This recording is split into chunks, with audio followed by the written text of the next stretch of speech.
चाहता हूं ओवैसी से और सभी जिहादी सेकुलर नेताओं से और पार्टियों से ताहिर हुसैन जैसे हत्यारे के नाम पर दिल्ली के हिंदुओं को चुनौती देने की कोशिश की। एक ताहिर हुसैन से बड़े परेशान हो गए हैं। मेरा एक ताहिर हुसैन क्यों आ गया है मेरे पास, तो सारा हिंदुस्तान है, तो इसके अंदर ये है, हम खड़े रहेंगे ताहिर हुसैन के साथ, पूरी ताकत के साथ खड़े रहेंगे। जिसको जो बोलना है, जिसको जो समझना है समझ। बार बार हिंदुओं को डर फैला रहे हैं। अबे हिंदुओं को तुम कायर बना रहे हो। मेरी समझ में नहीं आता, इस देश का राष्ट्रपति हिंदू, उपराष्ट्रपति हिंदू, प्रधानमंत्री हिंदू। एक बार फिर सोशल मीडिया के वायरल खबर के साथ मैं आप लोगों के सामने हाजिर हुआ हूं। बात करेंगे डायरेक्ट मुद्दे की कि आखिरकार सोशल मीडिया पर क्या वायरल चल रहा है, उसके पीछे की सच्चाई क्या है। सबसे पहले मैं आपको बताऊं, आपने पिछले ही दिनों देखा कि एक शेखर यादव जज है जिसने ऐसे अल्फाजों का इस्तेमाल किया जिसे उम्मीद नहीं की जा सकती थी कि एक जज ऐसे अल्फाजों का इस्तेमाल करेगा। कठमुल्ला अल्फाजों का इस्तेमाल, हलाला, बहुत सारे अल्फाजों का इस्तेमाल किया जो सिर्फ और सिर्फ मुसलमानों के खिलाफ था। अब इस पर बहुत बड़ा बवाल छिड़ चुका है। आगे चर्चा करेंगे कि भैया अब इसकी नौकरी जा सकती है, कैसे जाएगी, भानु प्रताप सिंह ने क्या कुछ बोला, तमाम तफसीलात मैं आप लोगों के साथ आगे वीडियो में शेयर करूंगा। मगर उससे बड़ी अपडेट, उससे बड़ी खबर तो यह है, आप लोग जानते हैं कि धीरेन्द्र शास्त्री एक यात्रा में निकले हुए हैं, हिंदू जोड़ो यात्रा में। साहब वो तो हिंदू जोड़ो यात्रा में निकले हुए हैं, मगर उनका खुद घर जो है वो जुड़ नहीं पा रहा। बड़ा बयान धीरेन्द्र शास्त्री के भाई ने दिया, उस पर भी आगे तफसीलात में जिक्र करेंगे और बातें आप लोगों को दिखाएंगे कि उसके भाई ने क्या कुछ बातें कही है। अब उससे बड़ा सवाल एक और मुद्दा खड़ा हो गया। एआईएमआईएम ने ताहिर हुसैनी नामी शख्स को टिकट देने का बात कही, उस पर अब बवाल छिड़ गया। इस पर बहुत बड़े इल्जामात है, आरोप है, 10-10 केस चल रहे हैं। दिल्ली में जो दंगा हुआ उस पर मुख्य आरोपी बताए जा रहे हैं, ये जेल में बंद है। अब ये सांसद का चुनाव भी लड़ेंगे, इस तरीके का मामला निकलकर सामने आ रहा। और क्या कुछ लोगों ने कहा वो भी वीडियो आप लोगों के साथ में शेयर करूंगा। और इम्तियाज जलील साहब ने क्या कुछ जवाब दिया, वो तमाम तफसीलात मैं आप लोगों के साथ आगे वीडियो में शेयर करूंगा। मगर सबसे पहले जिस तरीके से उस जज ने भाषण का इस्तेमाल किया, बोली का इस्तेमाल किया, वो आपके स्क्रीन पर। लेकिन जो कठमुल्ला है जिसे कह लीजिए आप, सब गलत है, लेकिन कहने में बुरे से नहीं है, क्योंकि वो देश के लिए घातक है, गिराने वाले लोग हैं, जनता को भड़काने वाले लोग हैं, देश आगे न बढ़े इस प्रकार के लोग हैं, उनसे सावधान रहने की जरूरत है। तो आप लोगों ने वीडियो में देख लिया।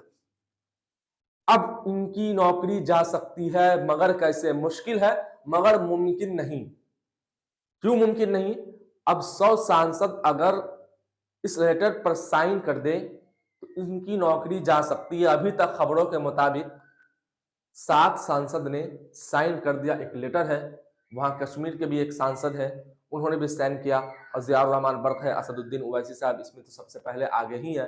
अब इनकी नौकरी खतरे में हो सकती है, मगर 100 सांसद की जरूरत है, तब इनकी नौकरी जा सकती, क्योंकि ये समाज में रहने के काबिल ऐसे ऐसे लोग नहीं है। इनका क्या जजमेंट आएगा, क्या ये इंसाफ कर सकेंगे? कभी इंसाफ नहीं कर सकते। भानु प्रताप सिंह ने क्या कुछ बातें की, वो आपके स्क्रीन पर। जो ये शब्द बोला गया है और एक हाईकोर्ट के जज द्वारा बोला गया है, उन हाईकोर्ट जज के लिए शर्म से डूब मरने वाली बात है। उन्होंने पूरी न्यायपालिका को, उस पर पहले से ही प्रश्न चिन्ह लगे हैं, लेकिन और भी गर्त में गाड़ने का काम किया है। एक जज अगर ये भाषा बोलता है तो आप अंदाजा लगा सकते हैं कि वो न्याय क्या करता होगा, कैसी उसकी मानसिकता रही होगी, या कैसी उसकी मानसिकता है, किस तरह से वो काम करता होगा। निश्चित रूप से वो न्याय तो नहीं कर सकता, वो फैसले करता होगा, और किस विचारधारा से प्रभावित होकर वो करता होगा, कैसे करता होगा, इसका अंदाजा आप लगा सकते हैं।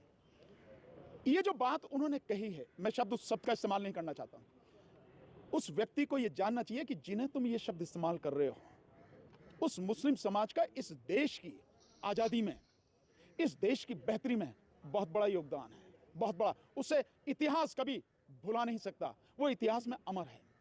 ये ऐसे लोग जो बोल रहे हैं, ये तो बिलों में घुस गए थे जब मुस्लिम समाज के लोग देश की आजादी के लिए लड़ रहे थे। और मैं बार बार ये बात बताता हूं, अगर किसी को नहीं समझ में आती है तो दिल्ली में इतना बड़ा ऐतिहासिक एक स्तंभ खड़ा है जिसको इंडिया गेट के नाम से बोलते हैं, जिसमें 94,000 के लगभग शहीदों के नाम लिखे हैं। उसमें तकरीबन 63-64,000 तो केवल मुस्लिम समाज के लोग हैं जिनके नाम लिखे हैं, है नहीं है? और जिस संविधान, तो आप लोगों ने वीडियो में देख लिया, कुछ इस तरीके से पूरा मामला निकलकर सामने आया। भानु प्रताप जो बहुत भड़क रहे थे, तमाम तफसीलात में उन्होंने बातें की। अब डायरेक्ट मुद्दे की बात करते हैं कि आखिरकार जो धीरेन्द्र शास्त्री हैं, वो हिंदू जोड़ो यात्रा लेके निकले हुए, उनके भाई क्यों कर उनके खिलाफ हो गए, और उन्होंने क्या कुछ बातें की। जब आप सुनेंगे तो आप भी हैरान हो जाएंगे। जो आपके स्क्रीन पर, जो कि सभी सनातनी हिंदुओं की आस्था और श्री बागेश्वर धाम बालाजी की महिमा, जो कि आज तक हमारे कारण बागेश्वर महाराज जी की और धाम की सनातनी हिंदुओं की छवि धूमिल हुई है, उस विषय को लेकर हम पूज्य बालाजी सरकार और बागेश्वर महाराज से क्षमा मांगते हैं।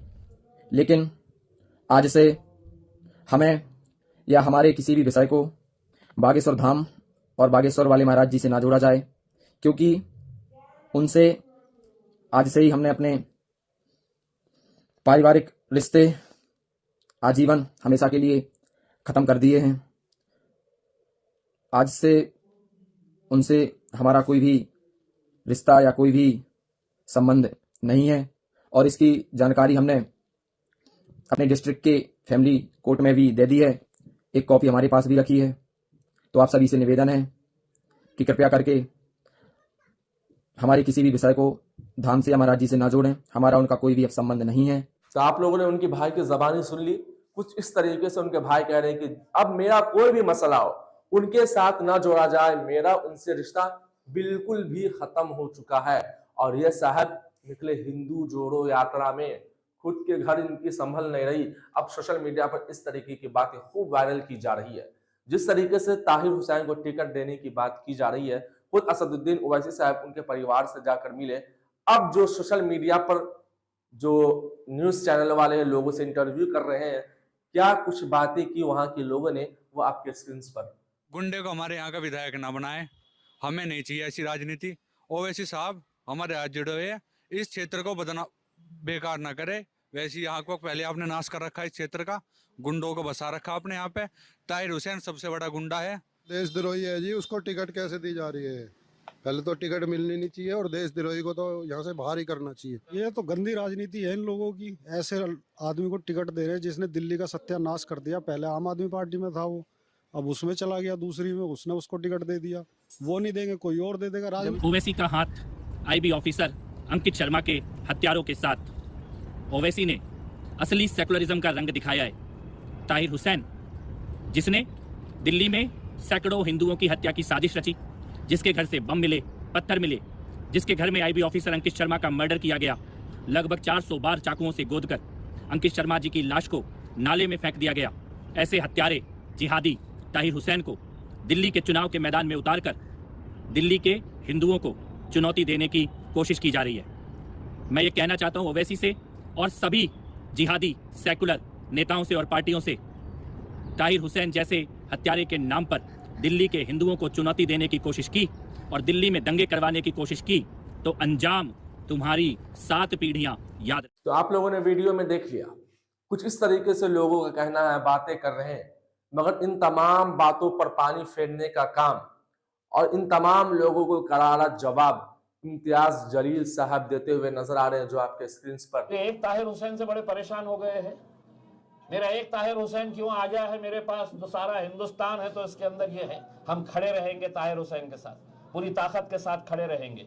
जिसको जो बोलना है, जिसको जो समझना है समझिए, हम उन्हें लड़ाएंगे और मजबूती के साथ उनके साथ कांधे से कांधा लगाकर खड़े रहेंगे। तो आप लोगों ने वीडियो को सीधे तौर से देख लिया। कुछ इस तरीके का पूरा मामला अब निकलकर सामने आ रहा है। तमाम जगहों पर इमाम के लिए अब बातें की जा रही हैं, उन पर तरह तरह के लोग इल्जामात लगा रहे हैं। आप इस पूरे मुद्दे को, जितनी भी मैंने वायरल वीडियो दिखाई, उस पूरे वीडियो के बारे में अब आप क्या कुछ राय रखते हैं, आप अपनी राय जरूर हमें कमेंट बॉक्स में बताइएगा और इस वीडियो को ज्यादा से ज्यादा लोगों तक जरूर शेयर कीजिएगा। अब दीजिए हमें इजाजत, फिर मिलते हैं एक नई वीडियो में नए अंदाज के साथ, नई खबर के साथ। जब तक के लिए वस्सलाम।